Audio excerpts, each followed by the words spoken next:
नमस्कार, माझे नाव ऋग्वेदी भगवंत माळे. आज मी भगतसिंग यांची वेशभूषा केलेली आहे. त्यांच्याबद्दल मी काही 4 शब्द बोलणार आहे.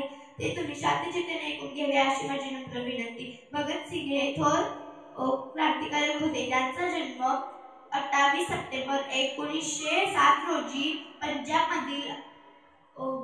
पंजाबमधील बंगा या गावी झाला. त्यांच्या वडिलांचे नाव किशन सिंग व त्यांच्या आईचे नाव विद्यावती असे होते. त्यांनी भगतसिंगांनी भारताला स्वातंत्र्य करण्यासाठी इंग्रज सरकारशी साहसाने सामना केला. त्यांनी इन्क्लाब जिंदाबाद, इन्क्लाब जिंदाबाद ही घोषणा दिली. लाला लजपत राय यांच्या मृत्यूनंतर भगतसिंगांनी ब्रिटिश अधिकारी सॉन्डर्स याची हत्या केली. दुर्दैवाने 23 मार्च 1931 रोजी भगतसिंग, गुरुदेव आणि राजगुरू यांना इंग्रज सरकारने फाशी दिली.